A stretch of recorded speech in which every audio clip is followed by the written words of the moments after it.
Kita pengen tahu nih, sesakti apa sih eh, sulap, atau mungkin dia ninggalin dunia magic, atau dia udah nyerah gitu, udah nggak ada ilmunya gitu mungkin ya. Item 7 Hmm. keriting, tapi bukan keriting, ini 7 skop sih kalau kata.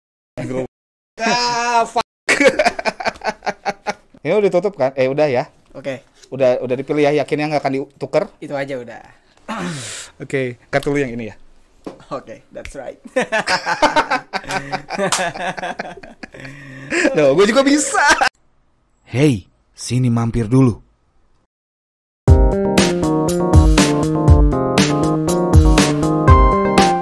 Selamat datang kembali di The Satyas Podcast, masih bareng gua Agung Satya, dan kali ini gua kedatangan seorang tamu yang dulunya seorang magician, sekarang berubah jadi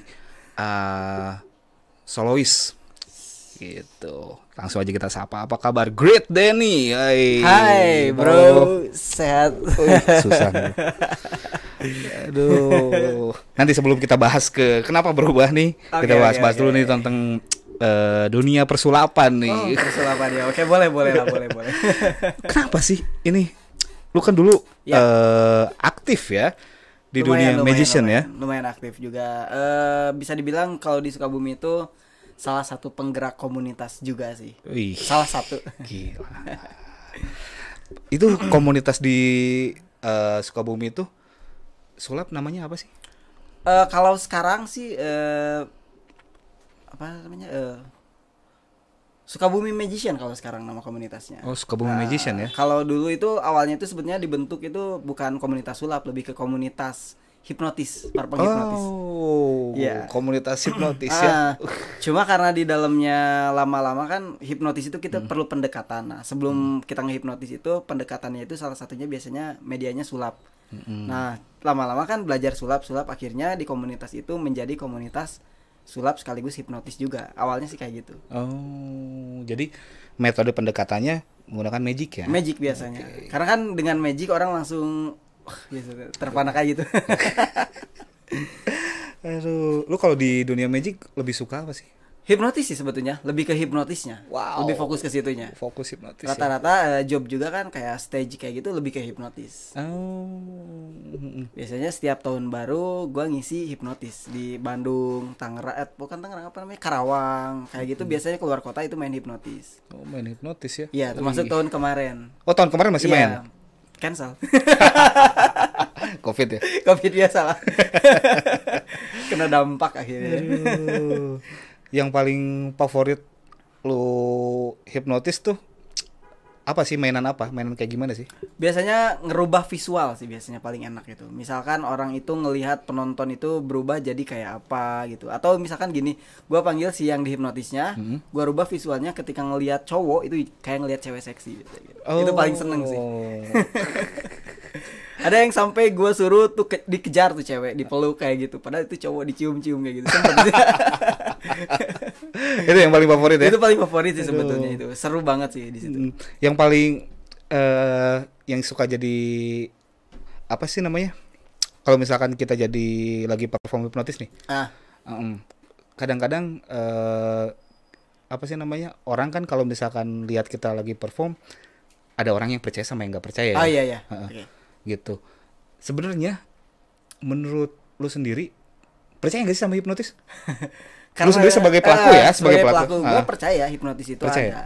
Karena sebetulnya kalau misalkan kita ambil secara definisi atau secara arti dari hipnosis itu sendiri, itu lebih ke fenomena kita sehari-hari, kayak kita nonton TV, kita lihat sesuatu yang kita suka, kita dengerin musik, itu sebetulnya termasuk fenomena hipnotis secara alami, yaitu hipnotis. Cuma di secara keilmuan yang hipnotis yang kita lihat di TV itu cuma itu lebih dikemas lagi, gimana caranya orang bisa masuk lebih fokus lagi ke kondisi yang sangat-sangat benar-benar fokus itu sih.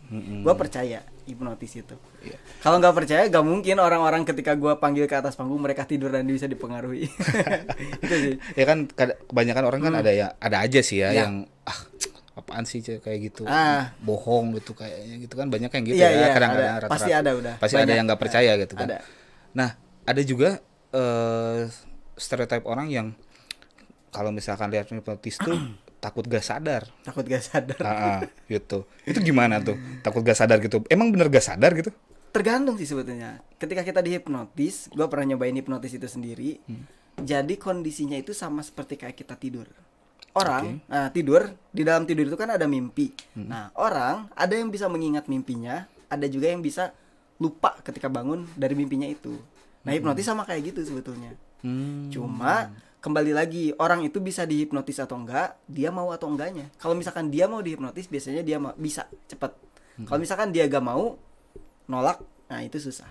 Dan sugesti pun misalkan kita mau macam-macam nih, misalkan gua ngehipnotis seseorang terus suruh orang itu lompat dari gedung yang tinggi. Kalau sugesti itu tidak sesuai dengan value yang mereka anut, biasanya ditolak sih. Kayak gitu. Jadi sebenarnya kan katanya kan ada juga yang takutnya aku dibongkar-bongkar. Aku takut di iniin gitu kan, di apa, malu-maluin gitu kan ya. Itu sebenarnya nggak bisa ya sebetulnya. Ya mungkin mereka pasti tahu hal seperti itu dari acara-acara TV kali ya. Aslinya kan hipnotis nggak bisa semena-mena kayak gitu, nanya-nanya, bongkar-bongkar rahasia. Adapun keperluannya di dalam hipnoterapi itu pun harus atas dasar persetujuan dari si kliennya. Karena hipnotis panggung dan hipnoterapi itu beda biasanya sih. Jadi sebenarnya kan kalau misalkan ketika hipnotis di panggung, itu berarti si orangnya memang sudah siap untuk dipermalukan. Nah, dengan kita misalkan saya di sini akan menghipnotis, saya memerlukan sekitar 5 orang. Mereka yang maju kan mereka udah siap artinya. Ya, berarti kan secara nggak langsung itu berarti persetujuan dong. Iya, mau persetujuan. Kan? Gitu berarti nggak bisa kita maksa. Nah, gitu nggak kan? bisa. Dan adapun misalkan kita manggil 5 orang nih. Misalkan orang ini emang bener-bener gak mau. Nah, biasa jadi ketika mereka gak mau, itu gak akan masuk ke mereka sih. Aslinya kayak gitu. Kalau di real stage ya, misalkan real stage yang kayak panggung bukan yang di on air itu, kita misalkan butuhnya 5 orang, pasti kita manggilnya sekitar 10 orang. Di antara 10 orang itu berapa persen yang benar-benar siap. Nah, kita ambil yang benar-benar siap. Yang enggak siap atau ya setengah-setengah, kita kembalikan biasanya kayak gitu sih. Kayak gitu. Sekarang dunia magic di Sukabumi masih ini enggak sih? Aktif masih sih teman-teman di komunitas Sukabumi Magician, masih aktif dengan kegiatannya, masih dengan sharing-sharingnya, update terus informasi terbaru. Mereka masih sih sebetulnya. Itu ngapain aja sih di komunitasnya? Di komunitas biasanya ya kurang lebih sharing sih. Oh, banyak sharing. Misalkan nggak sekedar kita apa ya bagi-bagi trik doang kan, sulap itu kan trik ya. Kita nggak sekedar bagi trik doang sih setahu gua. Jadi ketika kumpul gimana cara pembawaan di panggung, biasanya lebih sharing ke situ. Gimana cara kalau misalkan orang itu heckler istilahnya kalau dalam dunia sulap, heckler itu yang sok-sok ngebongkar kayak gitu. Nah, itu gimana cara ngatasinnya? Gimana cara orang yang enggak mau naik ke panggung jadi naik ke panggung? Lebih ke sharing-sharing kayak gitu sih sebetulnya. Bukan adu ilmu di dalam. Enggak ya. enggak ada adu ilmu di situ. Takutnya di dalam komunitas itu tuh gua ngebayangin gua enggak ikut masuk ke komunitas itu ya. Takutnya tuh yang di dalam itu tuh adu-adu ilmu gitu. Ya ada juga saling bimbing sih biasa. Oh, saling bimbing. Iya, kayak gitu, sharing-sharing lah kayak gitu. Oh, sharing ya, sharing trik, sharing ini ya. Coba-coba aja nanti gabung ikut kalau kumpul. Aduh, malu saya. Kenapa malu? Usianya kayaknya beda jauh ya sama sekarang. Emang sekarang berapa? Sekian lah. Sekian. Ada di sana juga ada yang sekian. Oh, ada yang sekian ya. Aduh. Nah, kalau di komunitas itu ya di Sukabumi Magician ya. Itu selain bagi-bagi trik gitu, kalian suka street juga ke jalan ya? Kalau sekarang sih kayaknya nggak tahu nih, gue sekarang jarang kumpul kan sama mereka.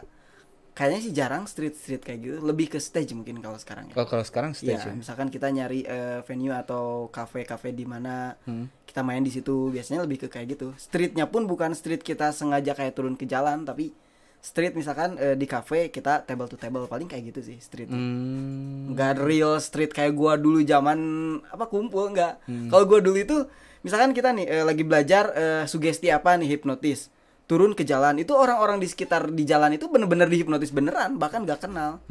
Biasanya kalau dulu kayak gitu. Trik sulap juga real, bener-bener streetnya itu emang bener-bener. Gak tau kalau sekarang sih, gua jarang kumpul. Jadi itu keseruannya ya? Iya, keseruannya. Kumpul, sharing mungkin, street gitu ya, untuk uji gitu, istilahnya uji coba mungkin ya. Uji mental. Uji nyali ya. Nah kalau misalkan ada juga sih stereotip orang. Ya.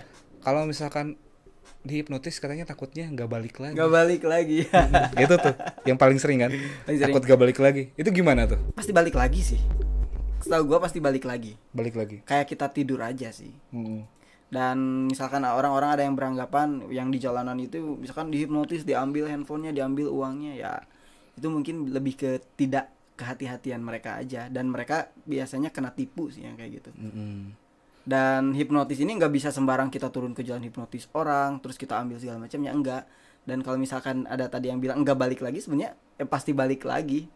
Balik laginya gini, ke kitanya aja. Misalkan kita percaya kita nggak bisa dihipnotis, biasanya enggak. Kalau misalkan aduh ngelamun di jalan, pikiran kosong, nah yang kayak gitu biasanya yang mudah kena dalam tanda kutip ke hipnotis. Sebenarnya mereka kena tipu sih biasanya.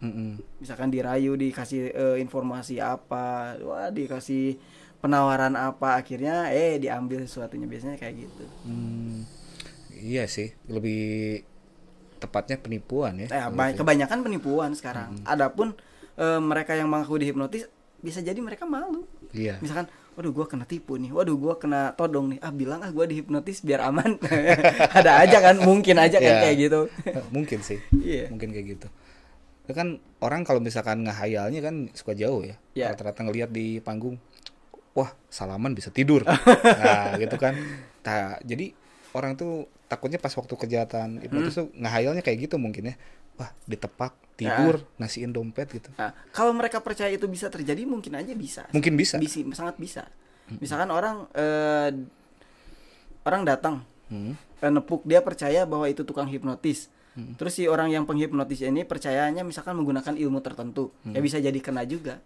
Ya makanya kembali lagi ke kepercayaannya masing-masing. Kalau misalkan orang itu percaya gak akan kena hipnotis dan terus hati-hati, ya gimana orang nepuk kayak gimana juga gak bakal kena sih. Tapi kan itu belief di dalamnya kan? Iya, kembali lagi ke kepercayaan yang ada di dalam sih kalau itu. Susah sih. Kayak gini lah sederhananya nih. Kalau gue pribadi, kenapa di Indonesia ada setannya itu ada pocong, ada kuntilanak, ada ya setannya yang gembel-gembel kayak gitulah. Kalau di luar keren-keren ada vampir kayak gitu. Kenapa kepercayaan itu berbeda? Nah itu kan kembali lagi kepada sugesti dari awal, bagaimana informasi itu tertanam. Karena di sini percaya ada pocong, kuntilanak segala macam, bisa jadi mereka berhalusinasi melihat sesuatu seperti itu pocong. Itu kembali lagi sih kalau misalkan masalah pocong kayak gitu ke kepercayaan masing-masing. Cuma kenapa di luar sana nggak ada pocong? Ya itu kembali ke sugesti awalnya kan. Kembali ke situ. Tapi lo pernah lihat gak? Enggak. Oh, enggak ya? Enggak, serius enggak. Tapi kalau gua lagi misalkan ngetes kedalaman hipnotis, terus gua memvisualkan sesuatu, misalkan ngebayangin hal ini seperti jadi pocong, seperti jadi apa, itu pernah. Itu emang seperti nyata sih. Nah, siapa yang dihipnotis maksudnya? Gua sendiri. Self hypnosis. Karena ada self hypnosis. Kayak gitu misalkan gue lagi sengaja tiduran bayangin sesuatu, yaitu misalkan ada objek apa gue bayangin apa, itu kayak beneran. Itu dari pikiran gue yang bikin sih sebetulnya. Ya kembali lagi setan itu kan kita nggak tahu bentuknya kayak gimana. Iya. Dasarnya itu aja sih. Iya benar. Aduh. Tapi sekarang lu masih bisa dong sulap? Adalah sedikit-sedikit masih bisa lah. Masih bisa. Masih sering. Kalau ada panggilan aja. Kalau ada panggilan. Kalau ada panggilan aja. Aduh. Misalkan dan bisa main di sini kayak budgetnya segini, nah itu biasanya bisa. Kalau yang kayak gitu tiba-tiba bisa aja gitu. Iya, tiba-tiba bisa ya gitu ya. Harus bisa kalau kayak gitu. Tapi kalau misalkan berarti sekarang udah ditinggalin? Hampir ditinggalin. Cuma kalau misalkan main sedikit-sedikit, kita misalkan nemu koin ya kayak trik-trik dasar itu masih dimain-mainin aja, kayak buat pemanasan aja sih. Tapi totally hilang enggak, masih bisa. Tetap masih bisa. Aduh. Gue punya challenge sih buat lu nih. Apa nih? Aduh. Pengen tahu nih. Datang ke sini gue ditantang nih. Tahu nih orang lu kan masih bisa sulap dong ya? Oke. Masih bisa sulap, masih bisa bidik nih. Gue punya alat nih ya. Oke. Apa nih? Nah ini nih. Oke. Ini gue punya kartu nih ya. Ini alat tutup mata nih. Ini metal asli. Nah sekarang gue pengen lu mainin trik ini ya. Alatnya dari gua nih ya. Oke. Gua gak bawa apa-apa ya? Gak bawa apa, ini alatnya dari gua. Ini bener-beneran ini dari rumah ya. Operatornya seksinya kan. Dari sini kan, dari kemarin-kemarin. Oke. Nah, ini gua pengen tahu Lu bisa nggak tebak kartu yang gua pilih tapi lu tutup mata pakai ini? Oke. Cobalah, gua coba ya. Oke, ya gua pengen tahu nih. Bener nggak tukang sulap? Bener nggak magician ini? Coba. Oke. Nih, ini kartunya juga bukan kartu ini lagi ya. Bukan kartu pesulap ya. Bukan kartu pesulap. Itu kartu warung kayaknya. Kartu warung. Ini udah berapa tahun tuh udah. Udah daki semua ya. Ini tuh. Wah, oke. Oke. Yuk kita coba. Kita coba ya.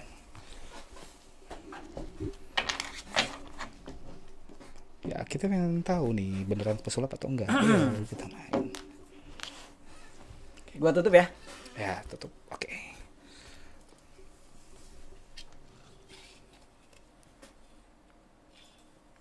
Kita pengen tahu nih, sesakti apa sih sulap, atau mungkin dia ninggalin dunia magic atau dia udah nyerah gitu, udah nggak ada ilmunya gitu mungkin ya. Kita lihat. Gimana nih mainnya? Gimana nih? Ambil bebas deh. Ambil bebas ya. Kita kocok dulu kartunya dong. Boleh. Kita kocok dulu.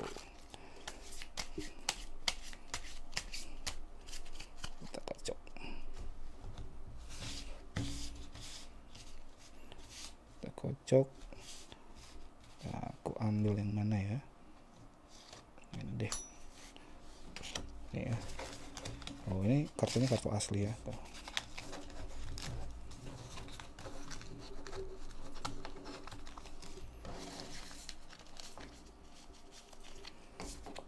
Oke, terus gimana nih?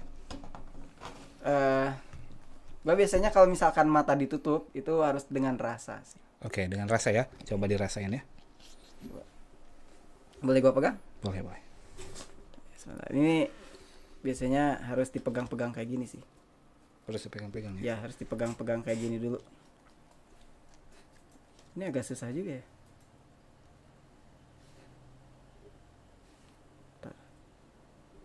Susah sih ini.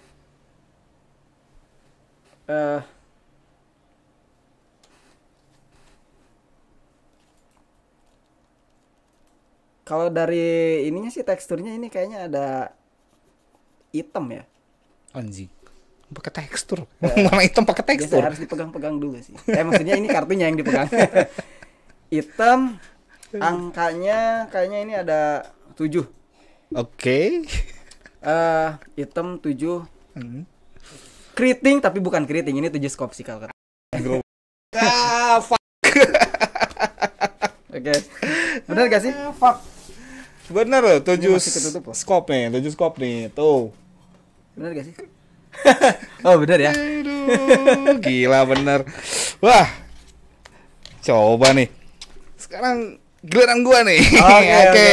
Kita coba. Ya, kayaknya kita sesama magician nih. Ya, gua pengen coba. Okay. Ini takutnya tembus pandang. Oke, coba. Tembus ke situ. Enggak, aman itu. Enggak ya. Coba ya, kita coba. Gue coba mainin ini, bisa enggak ya? Coba ya. Nih. Oke, coba cari kartunya. Ya. Kalau gua ngocoknya kayak gini sih. Anjir. Tunggu. Beda ya kalau kocokan pesulap ya. Kita enak. ambil satu yang ini deh. Ini enggak. Kayak tadi mainnya? Terserah. Coba ambil satu kartu. Oke, gua udah ambil. Oke. Boleh. Kartunya boleh dipegang-pegang. Coba gua pengen tahu, bisa dirasain gak sih? Coba rasain aja. Jangan bayangin yang lain megangnya ya. Ini apa ya?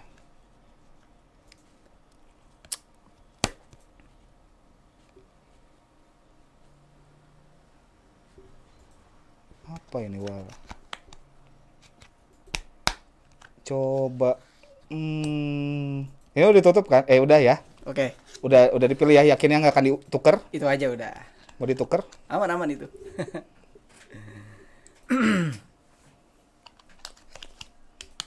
Coba masukin lagi kartunya. Oke. Dilihatin ke kamera dulu tadi, udah? Oh, udah tadi ke sana. Kelihatin ke kamera kartunya udah? Udah. Udah. Coba mau dilihatin lagi. Oke. Mana ya tadi ya? Kok tiba-tiba hilang ya? Belum enggak, cari dulu. Oh, ini. Udah? Oke. Coba dikocok kartunya. Oke. Ini nggak tahu bukan ya kartunya. Udah. Sip. Oke. Sekarang gua buka ya.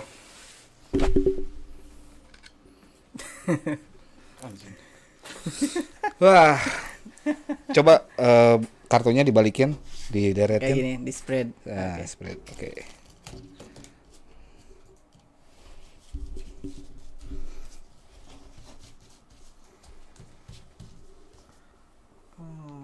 Kartunya apa ya kira-kira ya?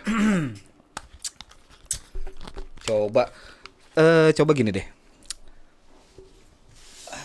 Kita acak-acak kartunya. Coba sekarang gue pengen lu teriakin angkanya dulu deh. Dalam hati? Ya dalam hati, kepikiran gue. Coba. Siap. Oke. Teriakin, oke? Berulang.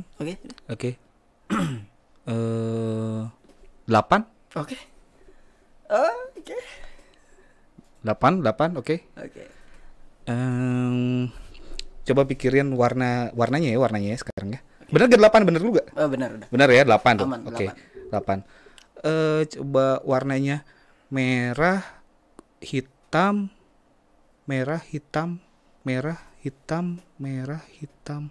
Hitam. Oke. Oke. Oke. Angka 8 warna hitam ya. Oke. Oke, angka 8 warna hitam. Jangan bereaksi ya. Oke. Jangan bereaksi ya. Datar ya. Coba. Angka 8 warna hitam ya. Angka 8 warna hitam. Ini 8 ini hitam. Ini 8 hitam. Ada lagi ya? Enggak ada ya. Udah 8 hitam.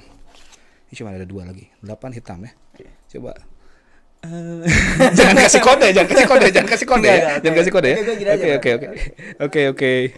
Takutnya main reading nanti. Udah. Baca dari gerakan bahaya nih. Oke, kartu lu yang ini ya. Oke, that's right. Loh, gue juga bisa. Ternyata. Boleh lah. Aduh. Tapi ini ya, kenapa sih lu banting setir ke dunia nyanyi? Padahal masih bisa loh. Main sulap masih bisa tuh. Aman sih sebenarnya kalau di panggung masih ini lah. Betul. Dan sebetulnya kalau misalkan di dunia sulap gue gak usah dari nol lagi. Jadi orang manggil gue misalkan perform itu mereka udah kasarnya ya, udah nggak ada kata gratis lagi kalau sekarang sih. Oke. Kalau untuk sulap ya. Yeah. Tapi gue pilih balik ke nol lagi, milih di musik. Karena pertama channel gue awalnya tuh yang ngedorong gue itu pertama channel gue, karena channel gue itu kan lebih ke ukulele itu kan musik sebetulnya. Terus dari dulu sebetulnya dari SD itu kesenangan gue terhadap musik udah ada. Oh, memang dari sebelumnya juga memang senang. Udah di situ sebetulnya. Bahkan zaman-zaman umuran SMP itu udah band-bandan lah kayak gitu. Ya biasa band-bandan alay-alayan dulu lah. Okay. Sempat kayak gitu. Dulu juga gue gitaris dan pencipta lagu di band gue pas waktu itu. Nah, kesini gue ngapain lagi ya? Sulap udah lumayan. Dan akhirnya gue milih ya udahlah gue nyobain aja gitu di jalur musik. Awalnya sih nyoba-nyoba cuma karena gue nyoba-nyoba dan ternyata asik juga bikin lagu, terus bikin aransemen kayak gitu, oke. Ya udah gue putusin buat di musik sih sebetulnya. Dan alasannya pertama karena sulap itu sekarang kalau menurut gue udah, untuk gue pribadi ya, udah nggak terlalu asik karena udah terlalu banyak juga di YouTube yang ngebongkar dengan dalih sok ngajarin. Udah kurang seru lah kalau menurut gue, meskipun tetap aja ketika kita main orang masih ada yang takjub dengan trik kita. Pertama itu. Terus gue milih nyanyi sih lebih solo ya istilahnya. Gue gak tahu kenapa hati gue pengen ke situ aja sih. Kenapa sih ukulele? Nah awalnya sebetulnya konten gue tuh kan bukan ukulele, tetap di sulap, street magic. Iya, gue terakhir lihat kan memang main street kan ya. Street magic, prank magic kayak gitu, kayak ngeluarin apa gitu kan. Kenapa ukulele? Karena awalnya itu gue pengen beli ukulele itu buat di kamar doang sih tadinya. Cuma karena ada salah satu teman gue, Rizky Sunandaping, ngepromosin channel gue, tiba-tiba naik di situ. Ya gue nyobain dulu lah main ukulele, ternyata seru juga dan oke lah katanya. Kata gue oke juga di situ. Ya udah gue terusin. Dan akhirnya tapi sekarang gue nggak toh ukulele banget sih, lebih luas lagi, lebih ke musik yang universal kalau sekarang sih. Nggak ukulele banget lah gitu. Itu channelnya niche-nya ukulele ya? Kalau sekarang sih ukulele. Cuma bakal gua coba geserin lebih umum sih pengennya. Iya. Itu menariknya di ukulele apa sih? Apa ya? Gue tuh Pertama simpel. Pertama simpel. Kalau di Indonesia nih, ini faktanya dulu ya. Kalau di Indonesia itu pasti ukulele itu identik dengan pengamen. Oke. Bener gak? Iya. Pasti tiap pengamen pasti bawa ukulele. Tapi sebenarnya kalau kita lihat keluar, kayak band-band besar, penyanyi-penyanyi besar, mereka main pakai ukulele terlihat keren sih. Kayak 21 Pilot gue pernah lihat, mereka akustikan pakai ukulele. Terus siapa lagi tuh? Ada banyak sebenarnya di luar yang pakai ukulele. Dan kenapa uniknya ukulele kalau menurut gua, pertama simpel, terus kedua musiknya itu suaranya punya khas tersendiri. Yang selanjutnya sih lebih enak aja dimainin, lebih senarnya 4 lebih seru. Lebih simpel. Kalau gitar kan 6 agak ribet juga jari. Tapi gua main juga gitar sih.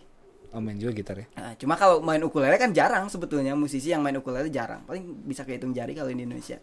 Cuma kalau main pakai gitar kan banyak.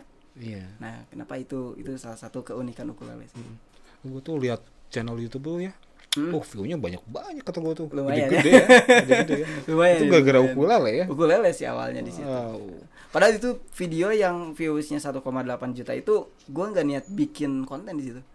Tadinya juga gua ke rumah teman gua yang itu si Sunanda itu, gua mau ngeliwat doang, ngeliwat. Oh. Cuma dia ngajakin bikin konten tuh, ya udah ayo gas. Bikin apa ya? Idenya juga di situ cuma sepintas, udah bikin konten yang itu. Begitu diupload berapa hari udah ratusan ribu. Dibiarin kesini jadi 1 juta lebih, gila. Gila. Subscriber di situ naik deh. Dari situ naik sih.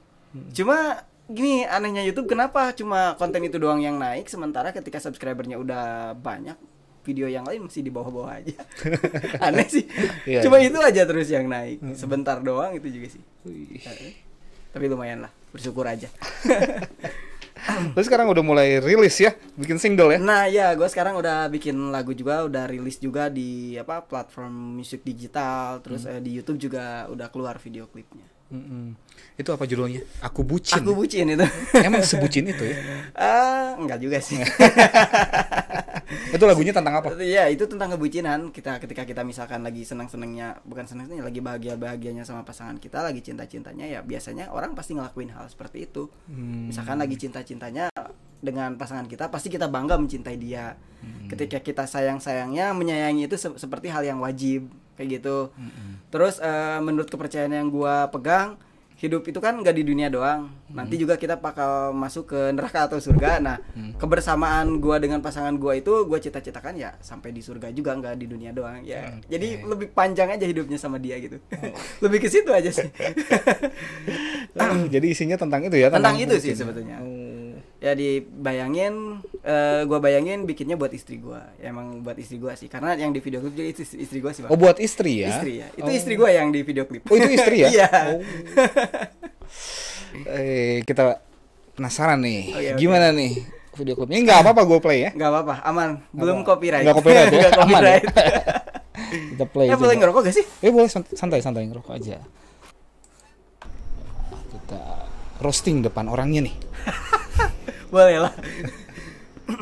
Oh, itu distro lu ya ini ya? Oh, Distro.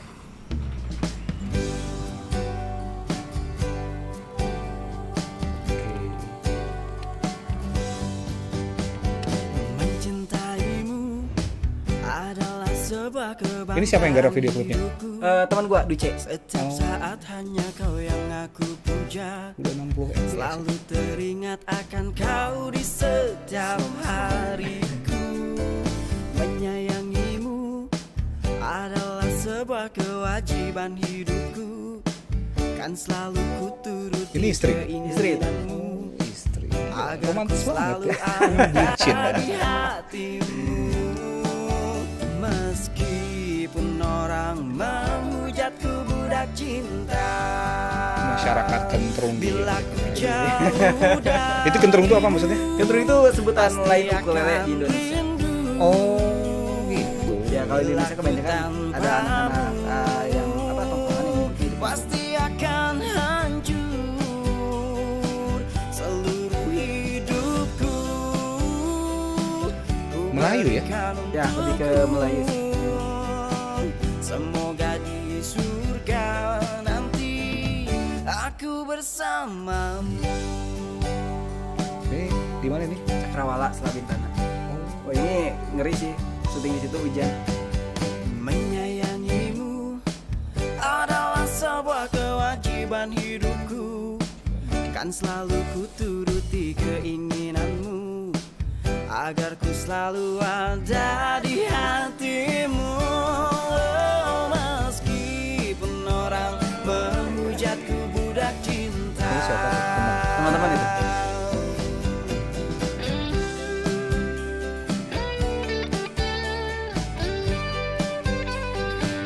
Kita romantis juga dengan istri.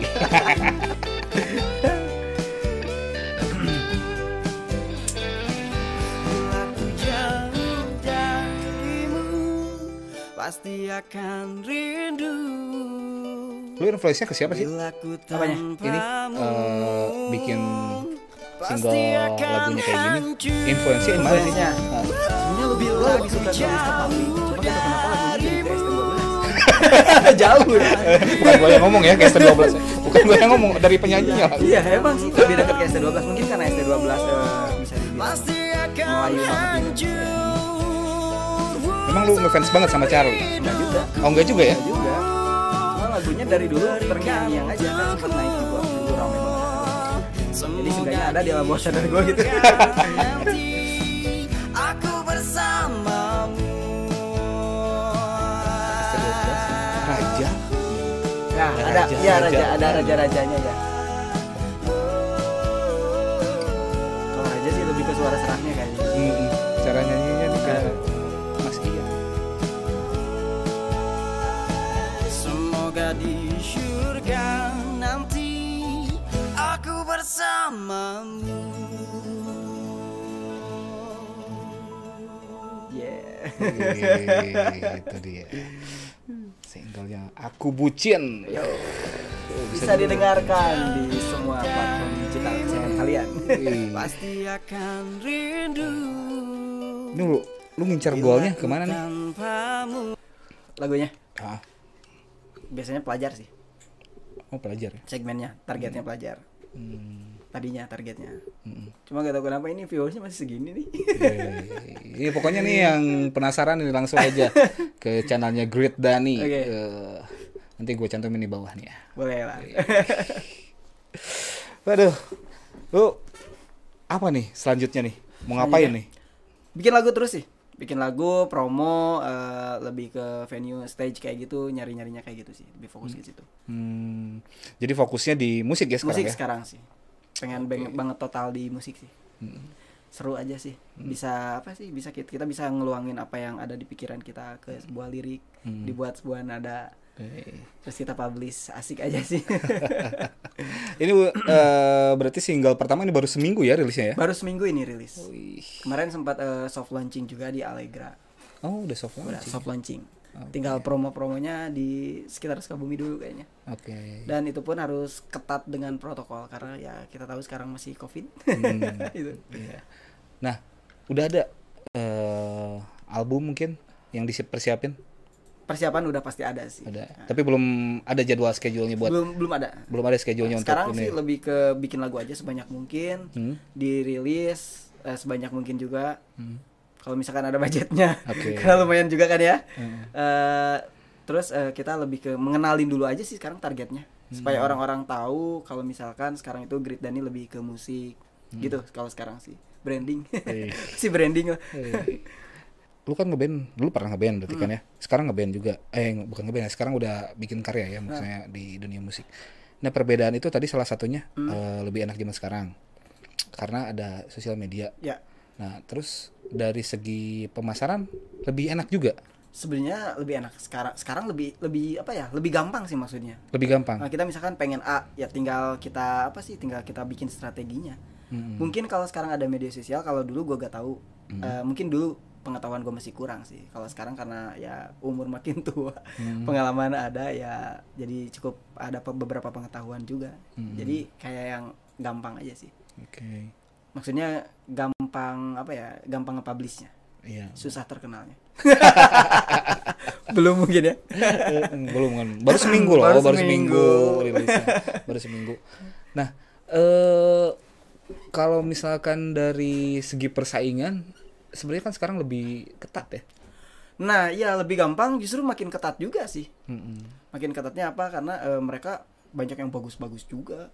Terus cuma kalau sekarang lebih gini ya, misalkan kita misalkan genrenya sekarang kita ngambil folk. Ya, mereka udah ada penontonnya folk. Penikmatnya udah ada. Kita mau ke rock. Nah, kita tinggal sasarin aja, kita tinggal targetin aja ke rock. Kalau sekarang apa sih kita ngelihat merekanya itu, pendengar kita itu lebih ini aja sih, lebih kelihatan kalau sekarang. Jadi niche-nya ya? Nah, niche-nya ya lebih kelihatan kalau sekarang. Oke. Lu ngincarnya berarti niche-nya ke Melayu ya? Untuk sekarang Melayu. Oke, ada niat ke pindah? Pindah, kalau pindah kayaknya enggak, cuma kalau nyoba yang lain iya kayaknya. Oke. Oke, emang ngefans ya? Tadi balik lagi sama S12 enggak? Enggak. Oh, enggak ya. Cuma suka aja. Cuma suka. Dulu sempat lagunya terngiang-ngiang banget gitu. Oke, lagu yang mana? Lagu yang apa ya? Yang cari pacar lagi. Itu emang diputer-puter sih. Itu emang diputer-puter di mana? Itu udah di mana-mana kayaknya muternya itu. Oke, berarti tapi lu nggak ngerasa usia berapa sih? Waduh. 27? Lebih 28, 35? 35 enggak. 30 ada sih kayaknya. 30-an ya? 30 an. Tapi lu nggak ngerasa Nggak ngerasa tua. Bukan gua ngerasa tua. Nggak ngerasa telat bikin single. Kayaknya enggak sih. Enggak ya? Ya jalan aja sih. Jalan aja, dan selama gue seneng ngelakuinnya gue lakuin sih itu. Oke, jadi sebenarnya kadang-kadang kan ya, kan kebanyakan kayak contohnya gue sendiri lah. Kalau gue sendiri mau mulai untuk bikin sebuah lagu, rilis misalkan ya lagu kayak lu ya, misalkan bikin single sendiri gitu. Gue suka berpikir, wah telat nih. Nah, lu kok bisa punya pemikiran kayak gitu sih? Karena gini sih kalau menurut gue ya, banyak kisah-kisah orang-orang yang berhasil juga bukan di masa mudanya tapi di masa tua. Kayak ya siapa yang pendiri KFC? Itu usia berapa tuh, tua banget kan berhasilnya. Terus justru makin tua harusnya makin jadi sih. Karena ada beberapa hikmah dari pengalaman yang bisa kita ambil di masa tua itu. Gue jadi berasa tua kalau ngomong tua gitu. Maksudnya apa ya? Ya cuek aja sih, kita mau tua mau muda juga sama. Yang paling penting tua atau muda itu kan jiwanya. Iya. Fisik boleh tua, tapi yang paling penting jiwanya tetap muda sih. Gitu. Jadi nggak apa-apa ya sebenarnya. Nggak apa-apa lah, santai aja kalau gue pribadi sih. Oh, jadi untuk teman-teman nih yang mau bikin karya, ya nggak usah apa ya namanya ya, insecure gitu ya, takut, aduh gue pantas gue ya, gitu kan. Berarti nggak usah kayak gitu ya? Nggak usah sih, kalau gue pribadi enggak sih, cuek aja sih kalau gue. Cuek aja ya. Ajar aja nanti gimana aja lihat hasilnya ya. Gimana aja, yang paling penting kita udah nyoba. Iya. Kalau misalkan kita gagal pun ya kita udah nyoba, gak penasaran. Daripada kita nggak nyoba. benar. Kalau gue pribadi gitu. Ya, itu sih poinnya sebenarnya. Jadi nggak ada kata telat untuk berkarya ya. Ya. Terus aja berkarya. Hidup itu kan harus berkarya. Iya, karya raya. Oke. Untuk terakhir ada yang mau disampaikan gak nih untuk teman-teman yang dengar? Udah sih kayaknya tadi. Jangan lupa subscribe aja channel gue, tontonin video gue, jangan skip kalau ada iklan biar gue cepet kaya. Apa nama channelnya? Sebutin dong. Great Dani, Great DANI tanpa spasi, Great DANI. Oke, Great Dani, gue cantumin di bawah ya. Oke, nih bro, thank you nih udah mampir. Sama-sama, thank you udah diundang ke sini. Mudah-mudahan makin sukses nih ya. Amin. Singlenya, rilisnya ya mudah-mudahan. Amin. Lagunya bisa dinikmatin sama masyarakat ya. Bisa ngewarnain juga mungkin di masyarakat Sukabumi khususnya ya. Insyaallah mudah-mudahan. Oke. Ya thank you ya bro. Yuk sama-sama. Let's close bro. Hey, sini mampir dulu.